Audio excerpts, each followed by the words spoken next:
क्या है?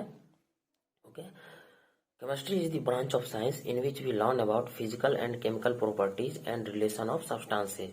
यानी कि केमिस्ट्री साइंस की वह ब्रांच है जिसमें हम किसी सब्सटेंसेज के केमिकल प्रॉपर्टीज, फिजिकल प्रॉपर्टीज और उनके रिलेशन के बारे में स्टडी करते हैं। ठीक है, केमिस्ट्री में हम लोग क्या करते हैं? केमिस्ट्री में हम लोग सब्सटेंसेज हो गए, उनके प्रॉपर्टीज और केमिकल रिएक्शन, यही सब तो अध्ययन करते हैं। ठीक है, फिजिकल प्रॉपर्टी और केमिकल प्रॉपर्टीज क्या होते हैं इसके बारे में समझते हैं। ठीक है, तो मान लीजिए हमारा बॉडी है। ठीक है, बाहर से जो भी दिख रहा है वो फिजिकल हो गया, और हमारे बॉडी के अंदर जो भी रिएक्शंस हो रहे हैं वो हो गए केमिकल रिएक्शंस। ओके, अब है मैटर। मैटर क्या है? We see different types of objects in our surroundings which have different shapes, size and structures. In this object have mass, volume and occupy space. यानी कि हम अपने चारों ओर जितने सारे ऑब्जेक्ट्स देखते हैं या फिर हमारे यूनिवर्स में जितने सारे ऑब्जेक्ट्स हैं सबके पास क्या है? सब जो है वो different shape, size and structure, यानी कि सब जो है वो अलग अलग आकार, रंग रूप आकार के होते हैं। ठीक है, और वो उसके पास क्या होते हैं? मास भी होते हैं, वॉल्यूम भी होते हैं और वे स्पेस को भी ऑक्यूपाई करते हैं। ठीक है, in other words we can say that matter is a substance in which have mass, volume and they occupy space. यानी कि दूसरे शब्दों में हम कह सकते हैं मैटर एक ऐसा सब्सटेंस है जिसके पास क्या है? मास भी है, वॉल्यूम भी है और वे स्पेस को ऑक्यूपाई करते हैं। ठीक है, अब मास क्या होता है, वॉल्यूम क्या होता है? जैसे कोई मैटर है, कोई सब्सटेंसेज है, उसमें उपस्थित टोटल नंबर ऑफ एटम्स को ही हम क्या कहेंगे? मास कहेंगे। वॉल्यूम क्या होता है? कोई मैटर है, उसके लेंथ, विड्थ और हाइट को ही क्या कहेंगे? मास। यानी कि वह मैटर जिसमें लेंथ भी हो, विड्थ भी हो और हाइट भी हो उसे कहते हैं वॉल्यूम। ओके, तो as for example pen, book, air, gas, perfume, smell, food, stones, clouds, stars, plants, animals, drop of water, particles of sand, etc. यानी कि हमारे यूनिवर्स में जितने सारे सब्सटेंसेज हैं, जैसे pen, book, air, gas, perfume, smell, food, सारे के सारे क्या हैं? Everything is matter because they have mass, volume and they occupy space. ठीक है, अब है टेक्सचर ऑफ मैटर, मतलब कि पदार्थ की बनावट। मैटर की बनावट कैसी है, उसके स्ट्रक्चर क्या है, कैसे हैं, इसके बारे में स्टडी करते हैं। ठीक है, तो मतलब कि इंडियन फिलोसफर हो गए, ग्रीक फिलोसफर हो गए, इनके अनुसार जो है सो मैटर के टेक्सचर अलग है, और मॉडर्न डे साइंटिस्ट के अनुसार मैटर के टेक्सचर अलग है। तो सबसे पहले हम जानेंगे according to early Indian philosopher and ancient Greek philosopher, इनके अनुसार मैटर के टेक्सचर कैसे हैं, मैटर का जो बनावट है वो कैसा है। ठीक है, सबसे पहले जान लेते हैं फिलोसफर क्या होता है। फिलोसफर किसे कहते हैं? फिलोसफर मतलब होता है दर्शन शास्त्र जो सत्य की पहचान करता है, जो सत्य का खोज करता है, उसे कहते हैं फिलोसफर। तो प्राचीन समय के भारतीय दर्शन शास्त्र और प्राचीन समय के यूनानी दर्शन शास्त्र के अनुसार जो टेक्सचर है मैटर का वो कैसा है, इसके बारे में अध्ययन करेंगे। According to them matter is made up of 5 basic elements. इनके अनुसार मैटर जो है वो 5 बेसिक एलिमेंट से मिलकर बना हुआ है, जिसे हम लोग क्या कहते हैं? पंच तत्व कहते हैं। यानी कि यूनिवर्स में जितने सारे मैटर्स हैं वो किससे मिलकर बना हुआ है? 5 बेसिक एलिमेंट से मिलकर बना है, जिसे पंच तत्व कहते हैं। और वो पंच तत्व क्या है? Air, water, earth, sky and fire. यानी कि हवा, जल, पृथ्वी, आकाश और आग, इन्हीं 5 बेसिक एलिमेंट मिलके बने हैं हमारे मैटर्स। ठीक है, जिसे पंच तत्व कहते हैं। अब है according to modern day scientist. ठीक है, आधुनिक युग के वैज्ञानिक के अनुसार टेक्सचर ऑफ मैटर, यानी कि पदार्थ की बनावट कैसी है, इसके बारे में। According to them matter is made up of many tiny tiny particles, the nature of matter is particulate. यानी कि मॉडर्न डे साइंटिस्ट के अनुसार जो मैटर जो है वो छोटे छोटे टीनी टीनी पार्टिकल से मिलके बने होते हैं, और इनके जो नेचर होते हैं वो पार्टिकुलेट होते हैं, यानी कि ये अलग अलग कणों से मिलके, छोटे छोटे कणों से मिलके बने होते हैं। ठीक है, let us perform activity to prove that matter is made up of many tiny tiny particles. एक एक्टिविटी के माध्यम से समझते हैं जो मैटर के जो पार्टिकल्स होते हैं वो छोटे छोटे कणों से मिलके बने होते हैं। ठीक है, टेक 100 ml ट्रांसपेरेंट ग्लास या फिर बीकर। क्या करते हैं? 100 ml का ग्लास या फिर बीकर ले लेते हैं। Then fill half glass of water, उसके बाद उसमें हाफ ग्लास ऑफ वाटर को फिल कर देते हैं। Dissolve a spoon of salt और sugar with the help of glass rod या फिर स्पून। फिर हम क्या करते हैं, 1 चम्मच साल्ट या फिर शुगर को इस वाटर में डिजोल्व करते हैं ग्लास रॉड के हेल्प से, ठीक है। After this activity we observe that the particles of salt sugar is now intermix with the particles of water. इसके बाद हम ये देखते हैं, ऑब्जर्व करते हैं कि जो साल्ट के जो पार्टिकल्स हैं वो वाटर के पार्टिकल्स के साथ इंटरमिक्स हो गए हैं, घुल गए हैं, ठीक है। ये एक दूसरे से घुल गए हैं। So from this we conclude that matter is made up of many tiny particle. इस प्रकार हम कह सकते हैं जो मैटर जो है वो छोटे छोटे पार्टिकल से मिलकर बने होते हैं, ठीक है। अब देखिए, जब मैंने इसमें साल्ट को डिजोल्व किया ग्लास रॉड के हेल्प से, तो मतलब कि ये साल्ट जो थे या फिर शुगर जो थे, इनके जो पार्टिकल्स थे, कण थे, वो जो वाटर में डिजोल्व हो गए, ठीक है। पता नहीं चल रहा है जो इनके कण कहाँ गए। और इस वाटर को अगर हम पी के देखते हैं तो ये सॉल्टी लगता है। तो इससे हमें ये पता चलता है जो दोनों के जो पार्टिकल्स हैं, साल्ट के पार्टिकल्स और वाटर के जो पार्टिकल्स है, वो एक दूसरे से इंटरमिक्स हो गए हैं, इवनली डिस्ट्रीब्यूट हो गए हैं, ठीक है, एक दूसरे से मिल गए हैं। अगर ये पार्टिकल्स छोटे नहीं होते तो ये एक दूसरे के साथ नहीं मिलते, ठीक है। तो इस प्रकार हम कह सकते हैं जो particles of matter is made up of many tiny tiny particles. जो मैटर के जो पार्टिकल्स होते हैं वो छोटे छोटे कणों से मिलके बने होते हैं, ठीक है। अब है the SI unit of mass is kilogram KG. Mass का जो एसआई यूनिट होता है वो किलोग्राम होता है, जिसे केजी से डिनोट करते हैं, ठीक है।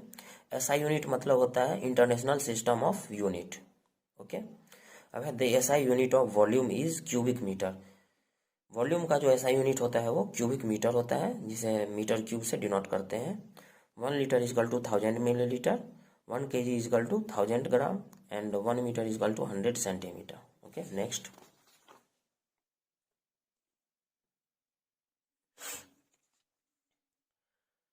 Characteristics of particles of matter, यानी कि मैटर के कणों के विशेषताएं, कौन कौन सी इनके कैरेक्टरिस्टिक्स हैं, ठीक है। तो फर्स्ट है particles of matter having space between them. Second है particles of matter are continuously moving. Third है particles of matter attract to each other. तो तीनों कैरेक्टरिस्टिक्स को हम अलग अलग एक्टिविटी से समझेंगे, ठीक है। एक्टिविटी के माध्यम से समझते हैं। सो फर्स्ट है particles of matter having space between them, यानी कि मैटर के जो पार्टिकल्स होते हैं उनके बीच में स्पेसेस होते हैं, ठीक है, यानी कि रिक्त स्थान होते हैं। इसे एक्टिविटी के माध्यम से समझते हैं।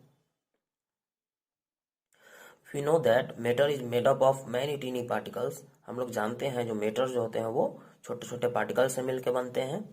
तो इसे हम एक एक्टिविटी के माध्यम से समझते हैं। टेक 100 ml ट्रांसपेरेंट ग्लास और बीकर। एक 100 ml का ट्रांसपेरेंट ग्लास ले लेते हैं या फिर बीकर ले लेते हैं।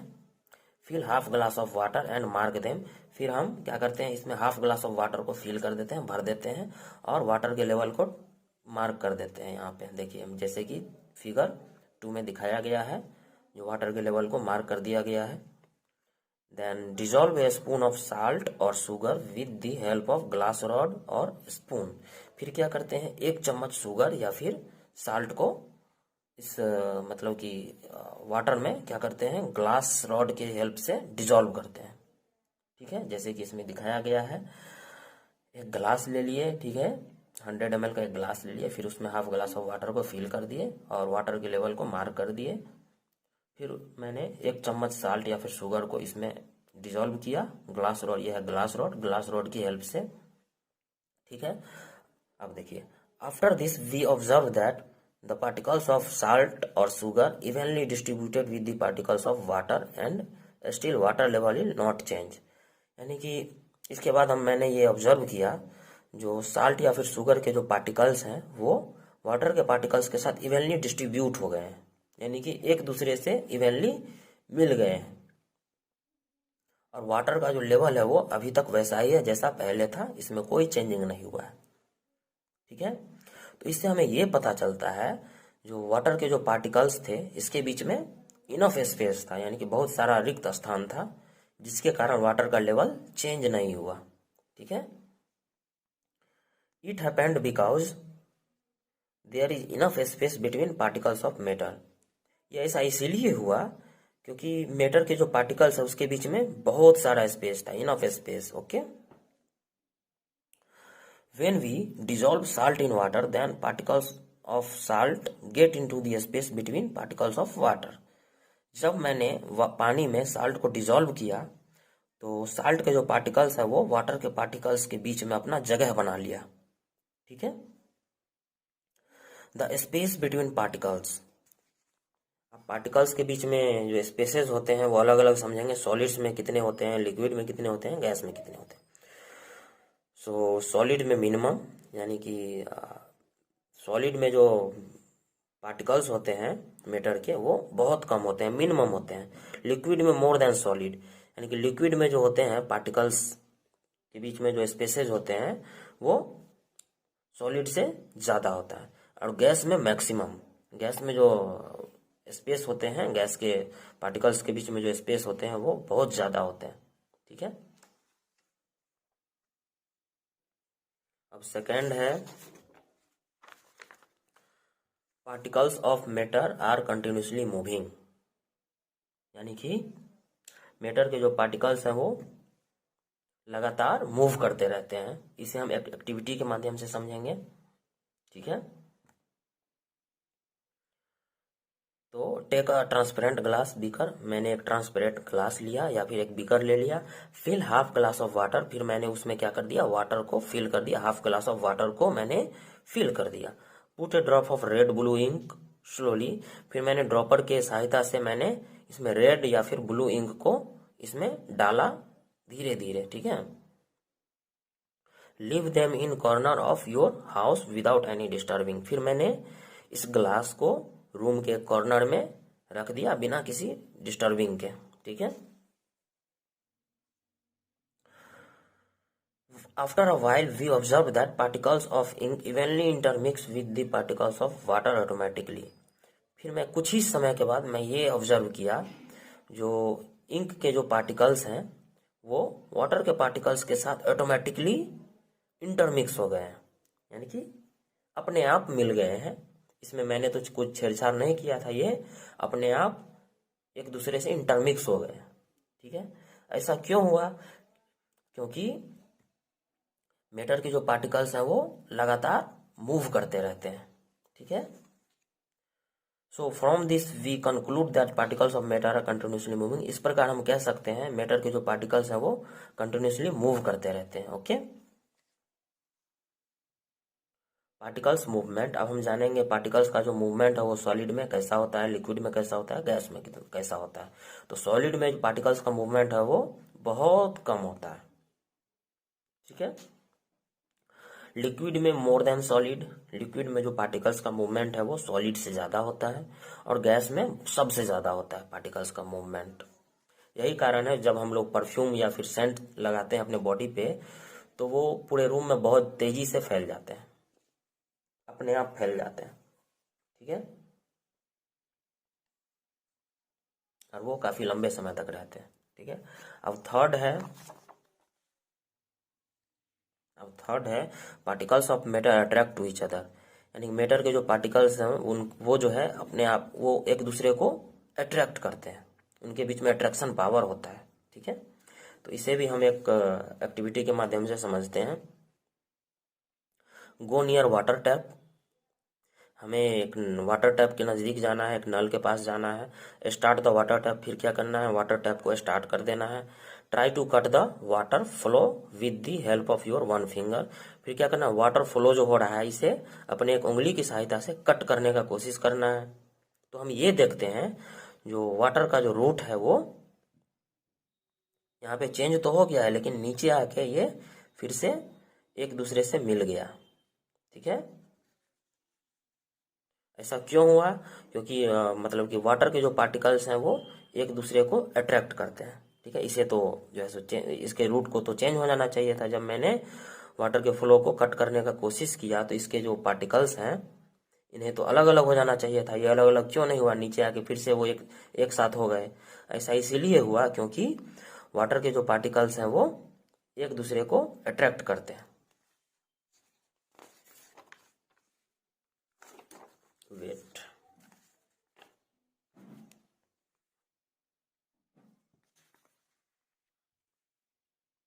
after this we observe that the particles of matter again remaining together due to attraction force of particles।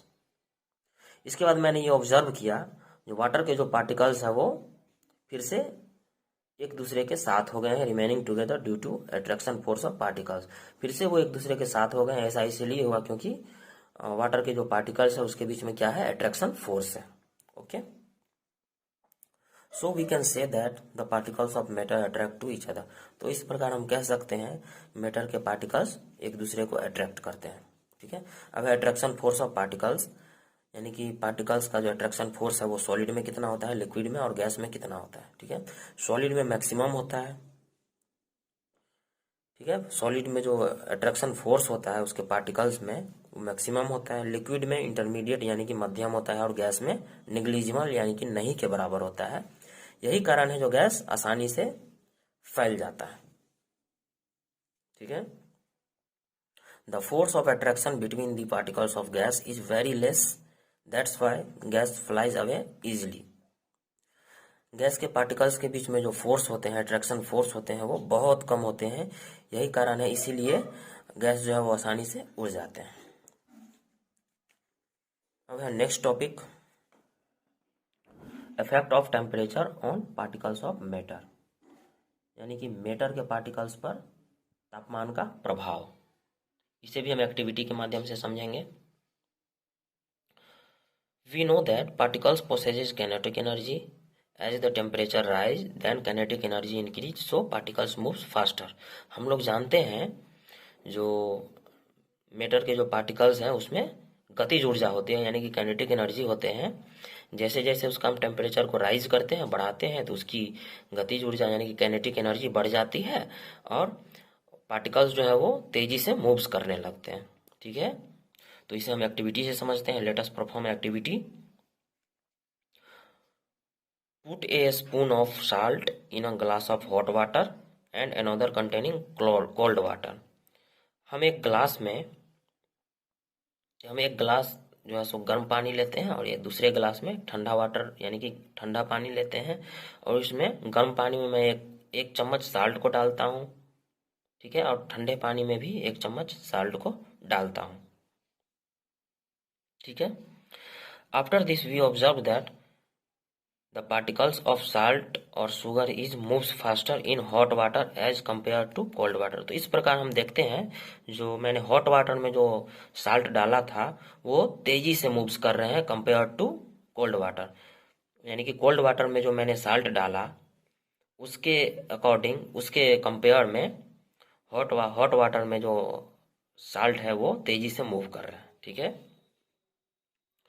So we can say that as the temperature rise then particles of matter moves fast. इस प्रकार हम कह सकते हैं जो जैसे जैसे इसका मतलब कि मैटर के पार्टिकल्स का टेम्परेचर हम बढ़ाते हैं तो इसके पार्टिकल्स जो है वो तेजी से मूव्स करते हैं। ठीक है। ये हो गए। अब इस पार्ट के इम्पोर्टेंट क्वेश्चन को हम लोग देख लेते हैं। तो पार्ट 1 के क्वेश्चन आंसर हैं। कौन कौन से क्वेश्चन है देख लेते हैं। सबसे फर्स्ट क्वेश्चन है व्हाट इज मैटर। मैटर क्या है? तो matter is a substance in which have mass, volume and they occupy space. Matter एक सब्सटेंस है जिसके पास मास, वॉल्यूम और वे स्पेस को ऑक्यूपाई करते हैं। ठीक है। उसके पास क्या है, मास भी है, वॉल्यूम भी है और वे स्पेस को ऑक्यूपाई करते हैं। ठीक है। Example pen, book, air, gas, perfume, smell, food, stones, clouds, stars, plants, animals, a drop of water, particles of sand, etc. सारे क्या हैं, मेटर्स। सेकेंड क्वेश्चन है according to early Indian philosopher and ancient Greek philosopher matter is made up of which 5 basic elements. इसका answer हो जाएगा according to them matter is made up of 5 basic elements which is पंच तत्व। यानी कि इनके अनुसार मैटर जो है वो 5 बेसिक एलिमेंट से मिलकर बना है जिसे पंच तत्व कहते हैं। विच इज जो कि क्या है, air, water, earth, sky and fire. जो है एयर, वाटर, अर्थ, स्काई और फायर है। ठीक है। थर्ड क्वेश्चन है how can you say that matter is made up of many tiny particles. आप ये कैसे कह सकते हैं जो मैटर छोटे छोटे पार्टिकल से मिलकर बने हैं। लेटस, इसका आंसर हो जाएगा let's perform an activity to prove that matter is made up of many tiny particles. तो एक एक्टिविटी के माध्यम से समझेंगे जो मैटर जो है वो छोटे छोटे पार्टिकल से मिलकर बने हैं। Okay, so take 100 ml transparent glass और बीकर। एक 100 ml का ग्लास ले लेना है या फिर बीकर ले लेना है। फिर हाफ ग्लास ऑफ वाटर, उसमें हाफ ग्लास ऑफ वाटर को फिल कर देना है। Dissolve a spoon of salt sugar with the help of glass rod और स्पून। फिर इसमें 1 चम्मच शुगर या फिर साल्ट को डिजोल्व करना है ग्लास रॉड या फिर स्पून के हेल्प से। ठीक है। After this activity we observe that the particles of salt sugar is now intermix with the particles of water. तो इस एक्टिविटी के बाद हम ये ऑब्जर्व करते हैं जो साल्ट या फिर शुगर के जो पार्टिकल्स हैं वो वाटर के पार्टिकल्स के साथ इंटरमिक्स हो गए हैं, मिल गए हैं। So from this we conclude that the matter is made up of many tiny particles. इस प्रकार हम ये कंक्लूड यानी कि निष्कर्ष निकाल सकते हैं जो मैटर जो है वो छोटे छोटे पार्टिकल से मिलकर बने हैं। ठीक है। अब है पार्ट 1 के एनसीईआरटी के क्वेश्चन जो कि पेज 3 में है। फर्स्ट क्वेश्चन है which of the following are matter. इनमें से कौन से मैटर्स हैं। Chair, air, love, smell, hate, almonds, thought, cold, lemon, water, smell of perfume. इन सब में से कौन कौन से मैटर हैं, इस पर हमें टिक करना है या फिर इसे आंसर करना है। तो चेयर हो जाएंगे, एयर हो जाएंगे, लव नहीं होगा, स्मेल हो जाएगा, एलमंड्स हो जाएगा, थाउट हो जाएगा, थाउट नहीं होगा। ठीक है। कोल्ड भी नहीं होगा, लेमन वाटर हो जाएगा, स्मेल ऑफ परफ्यूम हो जाएगा। ठीक है। ये सब इसलिए होगा क्योंकि chair, air, smell, almonds, lemon water, smell of perfume, इस सब में क्या है, मास भी है, वॉल्यूम भी है और ये स्पेस को भी ऑक्यूपाई करते हैं। ठीक है। तो जिसके कारण ये सारे क्या है, मैटर्स हैं। ठीक है। सेकेंड है give reasons for the following observation the smell of hot sizzling food reaches you several meters away but to get the smell from cold food you have to go close। यानी कि मतलब कि कारण बताइए जो मतलब गर्म खाना जो होता है वो उनका जो स्मेल है हमारे बहुत दूर से ही हमारे नाक तक पहुंच जाता है, बट कोल्ड फूड जो होता है उनके स्मेल पाने के लिए हमें उनके नज़दीक जाना पड़ता है। ऐसा क्यों होता है ये मुझे बताना है। ठीक है। Hot sizzling food has higher temperature than cold food. Hot sizzling food के पास क्या हायर टेम्परेचर होते हैं, उसका टेम्परेचर हायर होता है comparison to cold food, cold food के कंपैरिजन में। ठीक है। We note that the particles of higher temperature move faster. हम लोग जानते हैं जो हायर टेम्परेचर जो होता है जिस मैटर का उसके जो पार्टिकल्स हैं वो तेजी से मूव करते हैं। ठीक है। That's why the smell of hot sizzling food reaches us from several metres away. इस प्रकार जो है वो हॉट सीजिंग फूड के जो पार्टिकल्स हैं उनके जो स्मेल है वो हमारे नाक तक बहुत दूर से ही पता चल जाता है। ठीक है।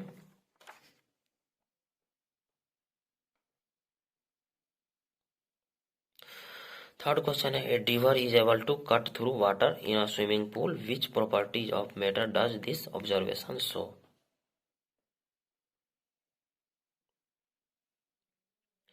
यानी कि एक डिवर जो है यानी कि तैराकी जो है वो स्विमिंग पूल में वाटर को कट करने में कैसे एबल होता है। ठीक है। Which property of matter does this observation show. ये जो है सो मैटर के किस प्रॉपर्टी को शो कर रहा है। ठीक है। तो ये दो प्रॉपर्टी को शो कर रहा है, particles of water having minimum attraction force between them, यानी कि मेटर के जो पार्टिकल्स हैं, यानी कि वाटर के जो पार्टिकल्स हैं उसके बीच में क्या है, अट्रैक्शन फोर्स बहुत कम है। ठीक है, क्योंकि वाटर क्या है, लिक्विड फॉर्म में है, लिक्विड फॉर्म में है तो इसके अट्रैक्शन फोर्स बहुत कम होंगे। ठीक है, जिसके कारण जो डिवर है वो आसानी से वाटर को कट कर पाएगा।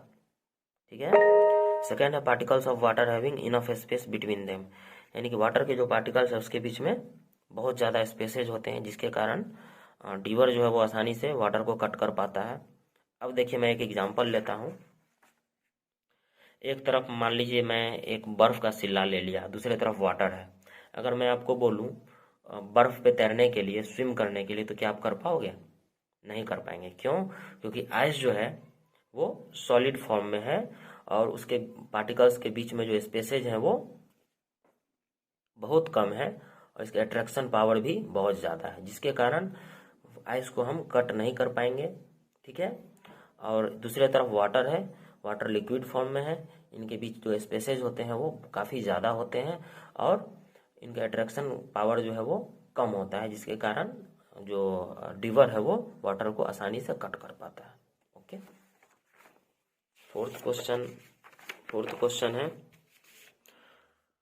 What are the characteristics of particles of matter. Particles of matter के क्या क्या कैरेक्टरिस्टिक्स हैं उसे लिखना है। Particles of matter have the following characteristics. First, particles of matter having space between them, यानी कि मैटर के जो पार्टिकल्स है उसके बीच में स्पेसेज होते हैं। ठीक है, second, particles of matter are continuously moving, matter के जो पार्टिकल्स हैं वो लगातार मूव करते रहते हैं। थर्ड है particles of matter attract to each other, matter के जो पार्टिकल्स हैं वो एक दूसरे को अट्रैक्ट करते हैं, उसके बीच में अट्रैक्शन पावर होते हैं। ठीक है, अब एक एक्स्ट्रा क्वेश्चन है व्हाट इज डिफ्यूजन। डिफ्यूजन क्या होता है, यानी कि इसे हिंदी में बोलते हैं विसरण। विसरण क्या होता है? So diffusion is the process in which particles of two different types of matter is intermix on their own, यानी कि डिफ्यूजन एक ऐसा प्रोसेस है जिसमें दो विभिन्न प्रकार के जो मैटर हैं, डिफरेंट टाइप्स के जो मैटर हैं, उनके पार्टिकल्स एक दूसरे से इंटरमिक्स हो जाते हैं खुद से ही। ठीक है, वो खुद से एक दूसरे से मिक्स होते हैं, जैसे कि कपड़ा धोने वाला जो नील होता है उसे जब हम वाटर में डालते हैं तो कुछ देर बाद वो स्वयं ही वाटर के साथ इंटरमिक्स हो जाता है, तो इसी को कहते हैं डिफ्यूजन। ओके, सो आज का वीडियो आप लोगों को कैसा लगा प्लीज़ बताना और अपने दोस्तों के साथ भी शेयर करना। धन्यवाद, हम मिलते हैं नेक्स्ट वीडियो में पार्ट 2 लेकर। Okay, thank you.